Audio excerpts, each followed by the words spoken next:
गसाइगावनि साबकाटा पुलिसा हादरनाङारि ड्राग्स हेंथा सान फालिदों। दिनै हादरनाङारि ड्राग्स आरो इनायै फालांगि खालामनाय बेरेखा सानजों लोब्बा लाखिनानै गसाइगावनि साबकाटा पुलिस आउटपस्टनि बानजायनायाव उन्दै उन्दै फरायसाफोर आरो जायगानि सांग्रां नोगोरारि सुबुंफोरजों लोगोसे गुबुन गुबुन हानजा आफादफोरखौ लानानै मोनसे सांग्रांथियारि हानजा सुरो। मख'नो गोनांदि दुलाराय हादरसाजों लोगोसे दिनै गसाइगावनि साबकाटा पुलिस आउटपस्टआव हादरनाङारि ड्राग्स आरो इनायै फालांगि खालामनायनि हेंथा सान फालियो।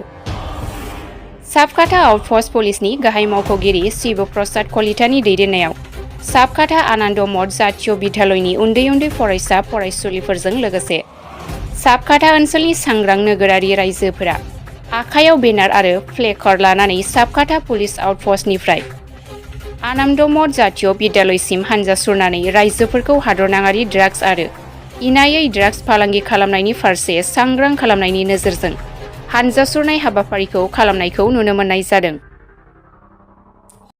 राष्ट्रीय ड्राग বিৰোধী দিৱস আছিল। সেই দিৱসৰ সংগতি ৰাখি এটা কাৰ্যসূচী লোৱা হৈছিল আৰু এই কাৰ্যসূচী মিটিং কৰি পেলাই আমি ল'ৰা ছোৱালীক লৈ একটা ৰেলী কৰিছোঁ। ড্ৰাগছৰ এগেইনষ্টত আমি ৰেলী কৰিছোঁ।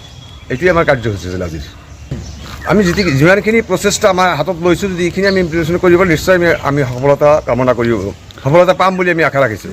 মুঠতে গাঁৱে গাঁৱে যিবিলাক আমাৰ মানে সমাজৰ সচেতন ব্যক্তিসকল আছে, যেনেবা VTP ছেক্ৰেটাৰীবিলাক আৰু গাঁওবুঢ়াবিলাক আৰু যিবিলাক সমাজকৰ্মী আছে, এখেতক লৈ যদি আমি গাঁৱে গাঁৱে কিছুমান মিটিং কৰি পেলাই সজাগতাখিনি আনিব পাৰোঁ। বহুতখিনি কৰা হৈছে আৰু যদি ক'ৰবাত বাকী আছে আমি সেইটো মানে মনিটৰিং কৰি পেলাই সেইখিনি যদি আমি কৰিব পাৰোঁ, IC ছাৰৰ লগত আলোচনা কৰি, তো নিশ্চয় আমি কামত ছাকচেছ হ'ব পাৰিম।